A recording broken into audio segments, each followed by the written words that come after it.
Hari ini gua mau menuju daerah Curug. Pantun dulu kali ya. Jalan-jalan ke kota Monas, jangan lupa beli kain. Kalian yang manis jangan lupa makan ya. Sebelum berangkat aku menyiapkan kondisi mobil dulu ya, terutama harus isi bensin karena jalur di sana pom bensin sangat jauh.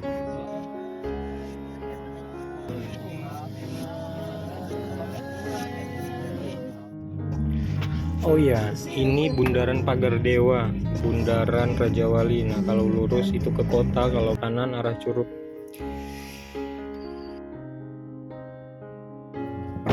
Sebelum kita melewati jalur utama, kita harus melewati Universitas Negeri Islam dulu ya, Negeri Islam Bengkulu.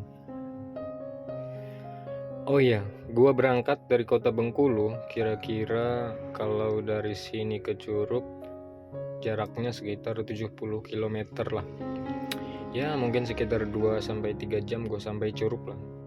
Nah, ini perempatan lintas Sumatera.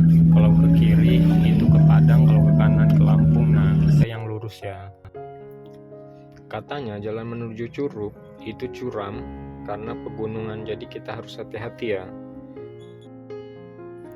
Tapi jalan di sini lumayan sangat besar dan ya agak mulus lah dari jalan-jalan yang lain.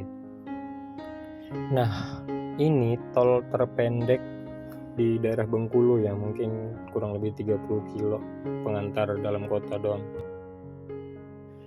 Curug ini merupakan salah satu kelurahan dari Kabupaten Rejang Lebong, Provinsi Bengkulu, yang terletak di dataran tinggi Bukit Barisan, dan pastinya udara yang sangat sejuk karena berada di gunung-gunung Bukit Barisan.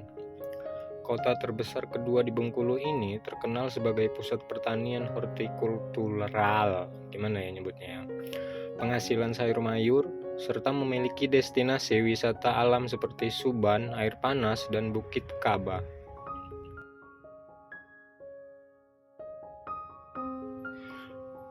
Oh ya, pastiin ya sebelum berangkat kita harus buang air kecil, air besar, jangan seperti aku. Aku tidak kuat, akhirnya aku minggir di pinggir jalan untuk buang air kecil.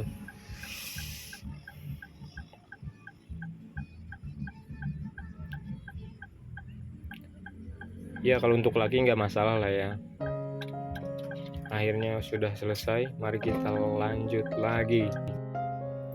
Setelah urusan dunia kelar, kita lanjut lagi perjalanan kita menuju Curug. Ya, perjalanan di sini dipenuhi dengan kebun-kebun ya, kebun sawit. Curug terletak di dataran tinggi, memberikan iklim yang sangat dingin dan sejuk. Dulu daerah Curug pernah jadi ibu kota Sumatera Selatan loh. Kondisi jalan menuju Curug karena jalur di sini masuk di wilayah kategori Bukit Barisan, jalannya sangat menanjak, jadi pastiin bobot kendaraan muatan Anda jangan melebihi batas ya, karena jalannya sangat curam dan menikung tajam. Kelebihan perjalanan menuju Curug, udaranya sangat sejuk, pemandangannya sangat indah, dikelilingi gunung, dan karena di sini pegunungan, sepertinya pendapatan utama masyarakat sini harusnya sih bertani. Tidak lupa sebelum kita sampai di daerah Curug, ada daerah yang harus kita lalui dulu. Kurang lebih 30 kilo sebelum daerah Curug, yaitu daerah Kepahyang. Namanya agak sedikit Sanskerta ya. Soal artinya kalian bisa cari tahu sendiri, dan kalau udah tahu artinya bisa tulis di komen. Selain daerahnya sejuk, Curug juga punya keunikan lain, yaitu curah hujan yang sangat tinggi harusnya sih. Semoga tidak sering banjir ya. Oh iya, kondisi jalan di sini lumayan bagus ya. Walau tanjakan curam, tapi aspalnya lumayan mulus. Tapi tetap hati-hati ya, harus tetap menyiapkan kondisi kendaraan. Karena sebelum kita menyelesaikan tanjakan, itu bengkel lumayan jauh. Atau pom bensin terakhir itu ketika masuk ke Pahyang. Jadi harus dicek ya kendaraannya. Sekarang Aku berada di posisi sebelum Curup, yaitu Taba Penanjung. Taba Penanjung adalah di bawah kaki bukit sebelum daerah Curup. Jadi semua yang ingin melewati daerah Curup, kalau dari Bengkulu harus melewati Taba Penanjung ya.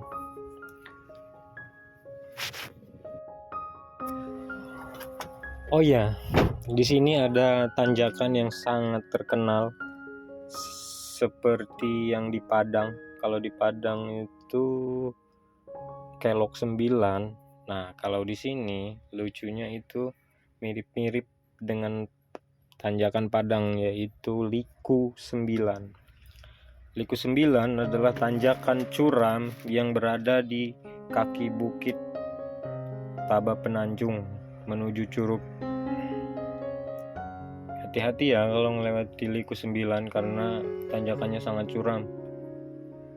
Dikurangi beban-beban perasaan, beban-beban masalah maksudnya beban kendaraan. Jangan lupa pakai gigi rendah ya kalau melewati daerah sini. Soalnya tidak ada lagi dataran yang datar. Gimana sih ngomongnya? Tidak ada lagi jalan yang datar setelah melewati Taba Penanjung. Jadi semuanya isinya tanjakan dan turunan. Oke. Kalau dari Taba Penanjung, Liku 9 itu kurang lebih 15 menit sampai 20 menit bisa sampai di Liku 9. Jalan lintas di sini agak sepi sih, tapi kalau sudah ditanjakan itu, kalau kita ke pergok mobil truk itu susah sekali untuk menyalipnya karena jalannya kecil dan berliku dan juga tanjakan. Jadi diusahakan jangan ngikutin mobil truk ya. Sebelum nyampe tanjakan harus kita salip-salip dulu tanjakannya mobil truknya biar kita tidak membuntuti mobil truk, karena selain bahaya kita juga jadi kesel harus ngikutin buntut mobil truk, apalagi mobil truknya yang gandengan.